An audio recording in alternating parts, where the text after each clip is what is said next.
にちは。今回は悪役令嬢転生おじさん第3話への視聴者の反応をご紹介します。このチャンネルでは最新アニメの視聴者の反応や感想をご紹介しています。みんなの解釈や考察を知るとアニメ視聴の楽しみが増えると思いますので、ぜひ最後までお楽しみください。3話でもう諦めた。やればよかろうなのだ。できる範囲、そもそも存在したかな。マツケンサンバは昭和じゃない。初代マツケンサンバですら平成初期だな。1994年以降だから平成だな。今回は外国人には理解不能なネタが多すぎる。トニータニとかテレビ探偵団でしか知らないよ。ああ、そろばんがこの世界で流行ってしまう。おじさんは若者を乗せるのが甘いな。アンナにいろんな恋愛フラグを立たせようとしてるな。アンナちゃん、意外とミニスカート。いいんだ、平民女子にはそれが許される。平民なので布節約。ツンデレはちょろい。名言いただきました。ツンデレちょろく的さ。ツンデレとネトラレエロ同人のヒロインはちょろい。これはどの世界でも共通認識。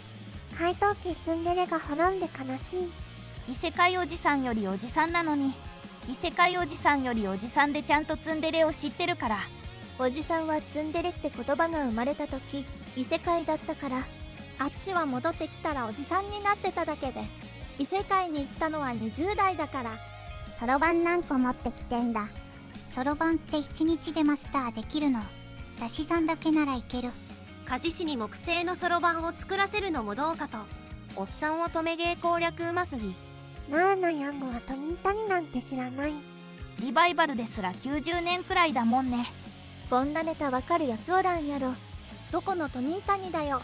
当たり前だのクラッカーとか元ネタ知らないけど、小学生みんな知ってたなぞ。昭和の演芸がさらっと通じる。昭和の演芸なんて今の子には伝わらんぞ。昭和の元号とか西暦では通用せんな。トニータニってドリフターズより前の世代だから、知ってる層は50代以上やぞ。2000年頃にあっけらかん大滝栄一監修のトニータニの CD 買ったからなんか知ってますわ。懐かしの映像みたいので名前だけは知ってる。リアルで見てた世代はもっと上だ。60代後半以上だ。親父ギャグ界。外人さんは親父ギャグ理解できるんか。翻訳大変そう。言葉遊び自体は英語圏にもあるけど単語が違うからな。虫取りに親父ギャグにそろばん。今回もおじさんがエレガントで面白かった。親父ギャグだの昭和だの海外翻訳をどうするのか気になって仕方ない。そもそもそろばんがわかるのか。やっぱりそろばんは作が面倒だから動くカットほとんどなかったね。年取るとダジャレ言いたくなるのなんでだろうね。タガが外れるから。脳が老化して思いついたことを精査しないで口に出してしまうんだよ。知らんけど。同じ話を繰り返すことと関係ありそう。感情の我慢が効かなくなるかららしい。だから思いついたことは言いたくなるんだ。たしなめてくれる人が減ってくるから。脳の変換機能が落ちるから欲しい言葉を思い浮かべるときに余計な類語も浮かぶようになるらしい。今更だけどこれつまりこの世界のやつらは日本語で会話してるってことよな。和データからな。そりゃあ日本のゲームの中だから。日本人が作った乙女ゲー世界だから。欧米人は昆虫自体が嫌いでトンボなどは悪魔の虫と呼んで毛嫌いしている。ラフカディオハーンなどは虫が好きな民族は世界でもギリシア人と日本人だけだとまで極言した。ファーブルは欧米では異端児として虫の観察中に警察を呼ばれたりしてたらしい。それにしてはドラゴンフライなんて大層な名前を付けたりしとるのに。というかギリシャ人も好きなのか。昆虫の構造は工学的に素晴らしいから軍事オタあたりは好きそうと思ったが、そうでもないんだな。動物の森の昆虫採集とか海外の人は不思議な行為だと思ってるのかな。外国人にはわからない親父ギャグ。これ海外展開は厳しいね。翻訳者泣かせの親父ギャグパート。海外にもおっさんの寒いギャグって概念あるのかな。あるよ。親父ギャグもある。親父ギャグの部分は海外に持っていくときはどう訳すんだろ英語のスラングに変わる。作者暴れん坊将軍から三男坊ネタ拝借したな。ネタ元が実におじさん。終わるのが早く感じるということは両アニメ。さて3話で主要キャラはほぼ出たな。毎回終わるのが早すぎる。初めて見たけどくっそおもろくてくさ。1話からちゃんと見直すわ。難しいこと考えないで見れるからよい。マジで面白いわこれ。海外配信が人気すぎて、このエンディングを処刑した外人日記全員困惑したそうな。オーレはサンバじゃなくない。そもそも音楽がサンバじゃなくない。日本では年末に必ず流すらしいよ。とのこと。わろた。カトビン玉のカトケンサンバの元ネタとも言われてる。70年代後半から80年代にあったディスコブームで、ディスコとかソウルとかつく曲が大量に出てきたけど、どこがディスコ、ソウルってのも普通に受け入れるのがジャパニーズクオリティ。よく見たらおじさんが持ってるのセンスじゃなくて書類束や。気づかんかった。エンドカードが先にあるせいで予告に集中できない。少年画風シャツながりでナイトやスヒラとか開こうとか来ないかな。エンドカード。石黒正和はどうだろう。前にこの枠出会ってたよね。予告でダジャレ対決。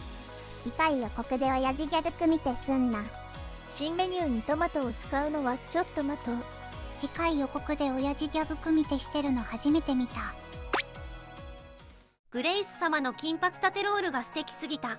グレイス様は完全に父親目線なんだ。そしてグレイス様はそろばんを使う。乙女芸は親父ギャグが出てくる。グレイス様が動けばみんなの好感度が爆上がりだ。そろばんが世界を変えた。おじさんが悪役令嬢であろうとして人柄の良さとおじさん気質で主人公と攻略対象の好感度を爆上げしていくすれ違いが面白かった。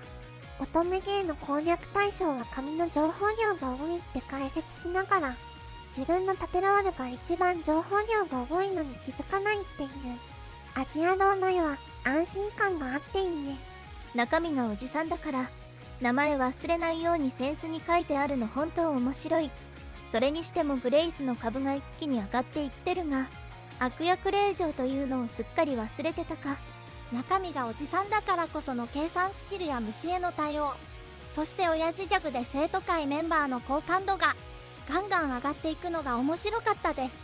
それにしても健三郎が突っ込んだ床のトニータニのそろばん芸がわかる視聴者はさすがに少ないんじゃない。3話拝見しましたわ。おじさんゆえに髪の毛のお話をしてしまう。そういえば今グレイス様の髪はどうお手入れしているのかしら。気になりますわ。今回は生徒会の皆さんとのお話、健三郎様のお人柄がにじみ出てますわね。次回ついに現世の様子が明らかに。ワクワクしますわ。桁を間違えた場合は9で割ると間違えたところが分かりやすいの初めて知った。こういう仕事してる人なら知ってるものなのかしら。初めて知ったところで使うところがない人間だから知らなかっただけかもな。次回からは現実の世界の娘も関係してきそう。楽しみ。このそろばんのシーン、教え習わずに持ってくことによって仲を深めさせるのってすごい信仰の深めさせ方としてうまい気がする。健三郎ってそういう場を持たせるの上手だったんだろうな。ヒロインがもはやグレイスしか見ていない。笑い。おじさんの事務スキルと謙虚さとダジャレで好感度ストップ高。うわ、私の年収低すぎの顔ですわね。生徒会長、今宵も楽しませていただきましたわ。今週もなんだかんだマンネリ化することなく楽しめてしまう。おじさんクオリティさすがです。笑い。アンナちゃん視点の思考をやりつつイケメンたちのキャラ紹介もこなしていくのが見事。あとファンタジー世界にそろばんのインパクト強すぎなのです。笑い。いやー、いつも最高なんだけどやっと脳が溢れすぎてた幸福をやっと認識したらしくオープニングで感極まって泣いてもうた。なんて幸せなんだろう。大好きな作品がこんなに大切にされて素晴らしいアニメになっている。幸福すぎる。泣いた。最後まで見てくれてありがとうなのだ。なので高評価が欲しいのだ。感想コメントも欲しいのだ。チチャンネル登録してくれると嬉しいのだ。お願いするのだ。